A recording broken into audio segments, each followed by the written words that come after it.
I want to talk about not reacting to your first inclinations and not being led by your emotions.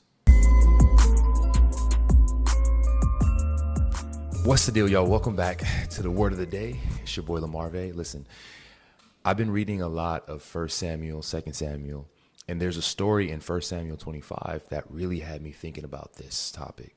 David showed a lot of kindness to the servants of an ill-tempered man, right? And also to his entire land, and showed a lot of respect for him. But that same respect and kindness was not reciprocated by that ill-tempered man. And this really upset David. He immediately reacted on his anger. He saddled up everybody, said, "Hey, I'm going to go kill this man." And he even made a vow and said, "Strike me down, God, if even one of his servants is alive tomorrow."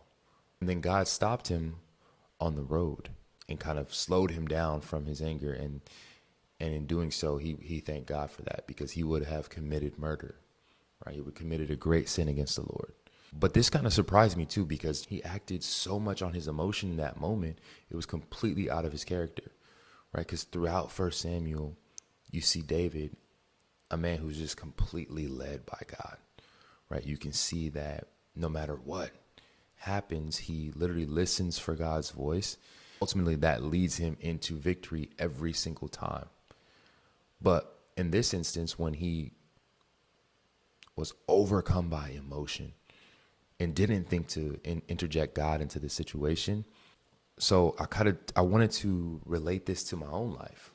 Like, there's been so many instances where I know that if I would have just slowed myself down and thought about what God would want me to do in this situation, or asked God, what should I do in this situation, rather than acting on my own emotion, how much better of a situation I could have put myself in.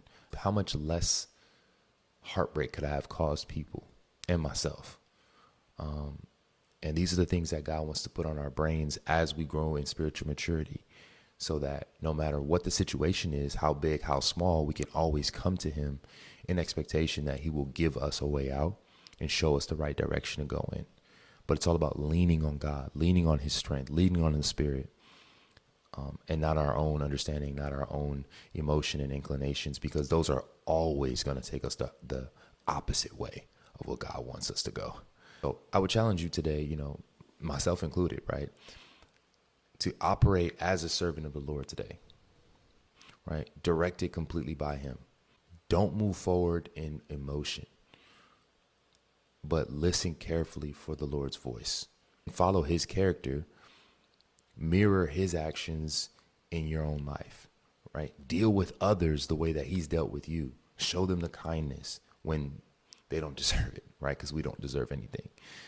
Show them the love, give them the patience, the allowances for each other's faults. That way you'll be able to search your heart and find what he's placed there. It's been the word of the day. I hope you were blessed by this. So listen, same time tomorrow.